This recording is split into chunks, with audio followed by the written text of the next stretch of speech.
our area is this. So in further diagram you can see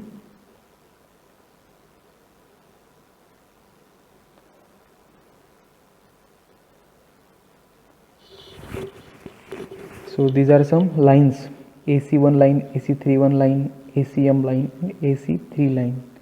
Okay, we have given some nomenclature to this line. So we have cropped the image. Okay, and what we have done here, we have kept it up to 2% of carbon, means only steels. So these are some phases available in iron and carbide diagram. This is alpha ferrite, this is gamma ferrite. Okay, this is ferrite, this is austenite, this is austenite plus cementite, and this is alpha ferrite plus cementite. This is alpha ferrite plus austenite. So these are the different phases observed here. So these are eutectoid point, eutectoid reaction is taking place here. Okay, so if I cool down metal from austenite, okay, to this, then what I get? Steel. Okay, and the composition will be alpha plus Fe3C. So what is happening here?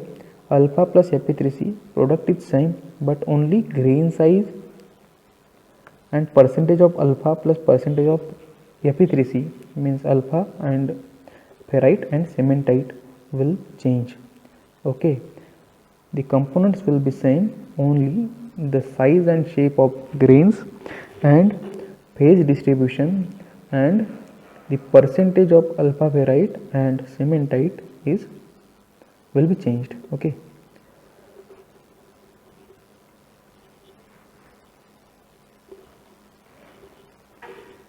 so this is AC3 line, this is our AC3 line. Okay, this is our ACM line, this is our AC1 line, and this is our AC31 line. So we have given names to this line. So why we have given the names? Because we want to refer this line further. Okay, so for process annealing, so we have discussed already what are the types of heat treatments. There is annealing, normalizing, hardening and tempering. So for process annealing, this is our range.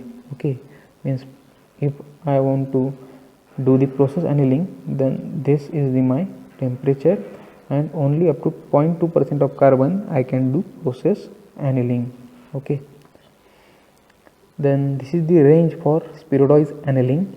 For spheroidized annealing, this is our carbon percentage, minimum and maximum, and this is the our maximum temperature and minimum temperature. So in between this minimum maximum temperature and carbon percentage, you can do the spheroidized annealing. If you want to do spheroidized annealing for 0.2% of carbon, it is not possible. Why? Because spheroidized annealing can be done above 0.6% of carbon. Then next, this is the range for full annealing or hardening. Okay, you can do full annealing or hardening in that range.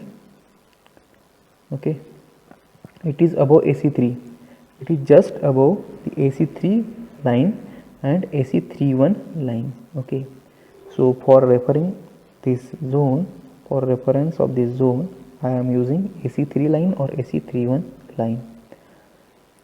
Then this is the range for normalizing. For normalizing, it is just above the AC31 line, AC3 line and ACM line. Okay, so that is the difference.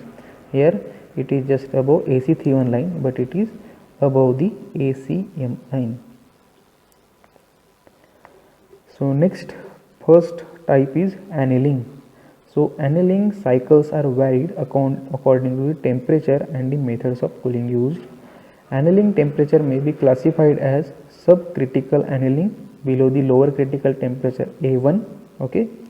Then intercritical annealing above A1 but below upper critical temperature A3 in hyper-eutectic steel, and ACM for hyper-eutectoid steel, okay.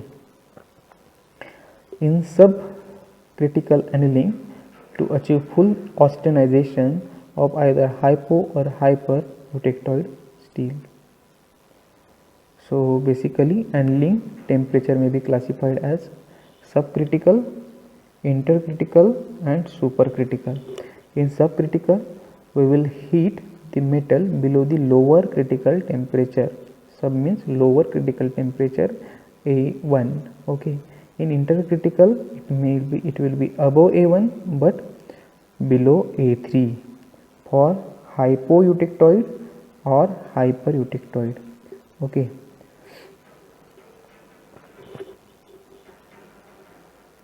Then supercritical, to achieve full austenization of either hypo or hypereutectoid steel, okay.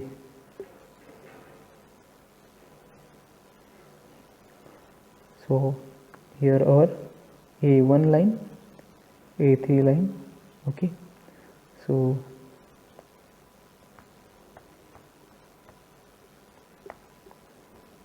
then conventional or full annealing.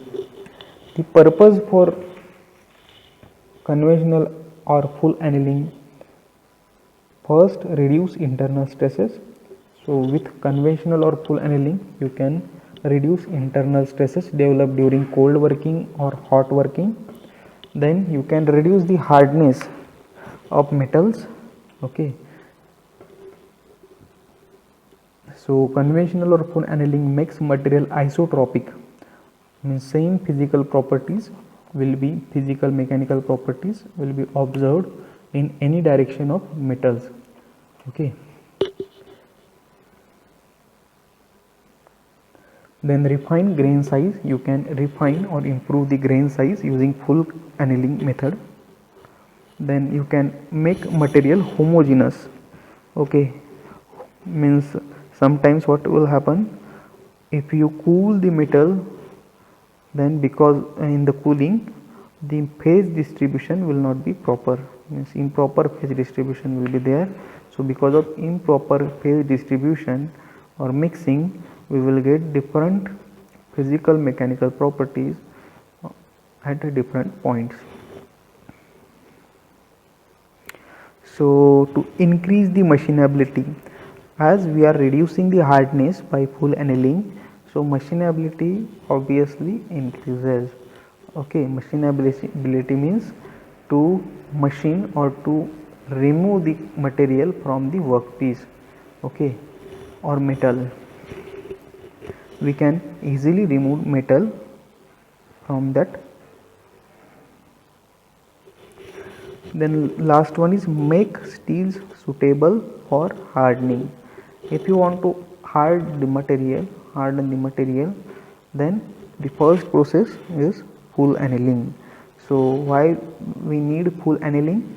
So full annealing mostly used to reduce the internal structure and make material homogenized, and then we will do hardening process, okay. So for hardening also you can do full annealing, or it is preferred to do full annealing before hardening. So what is the process for annealing? So for annealing, you just heat 30 to 50 degrees centigrade above AC3, A3 or A1 line. Then hold for some time, okay, you need to hold. So how much time you should hold that at that temperature? So 20 minutes per centimeter. If you have 1 centimeter metal rod, then you need to hold for 20 minutes, okay. Then for cooling must be slow as possible to the room temperature. So mostly furnace cooling is used for full annealing. Next is spheroidized annealing. So in spheroidized annealing, the purpose for spheroidized annealing is to soften the high carbon steel. Okay, if high carbon steels,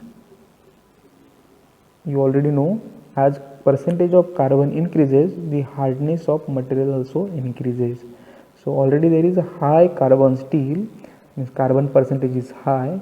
So to increase the machinability or to soften the material, we use spheroidized annealing.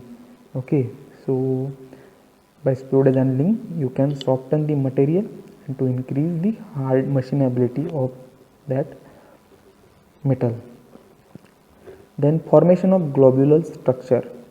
So in spheroidized annealing there will be a formation of globular structure, means cementite will be converted into globules. Okay, and as the globules are easy to cut by hard metal, means machinability can be increased if there are globules or metal or atoms in globular forms. Okay, so process of spheroidized annealing is heating around 650 to 750 degrees centigrade, the hold for longer time. Then thermal cycling, increase and decrease the temperature randomly or periodically. Then cooling to the room temperature. So for spheroidized annealing you must heat metals above 650 degrees centigrade and up to 750 degrees centigrade. Then hold for longer time, means more than 4 hours holding is required here. Then by thermal cycling, means periodic heating and cooling, and finally cooling to the room temperature, we will get spheroidized annealed product. Then stress relief annealing. So mostly purpose of stress relief annealing is to release or relieve internal stresses developed during machining or hot working or cold working processes. Reduce the risk of distortion. So metal distortion will not be there as there are no internal stresses. So this is another purpose. Then reduce risk of corrosion. Okay, stress relief annealing is used to reduce the risk of corrosion. Then what is the process? So process is cold work steels heated 500 to 550 degrees centigrade, that is below recrystallization temperature 600 degrees centigrade. Hold for 1 or 2 hours. Then cool to the room temperature. Mostly air cooling is used to cool the metal. Then recrystallization annealing. So purpose: iron recrystallization and cementite spheroidize, eliminate internal stresses, make material soft and ductile. So process: heat between 625 to 775 degrees centigrade, then hold for some time, then cool to room temperature. So this is the process of recrystallization annealing. So the main process of recrystallization annealing is to create or to make crystals or to improve the internal structure of metal. Then process annealing to reduce the internal stresses. Then strain free grain formation.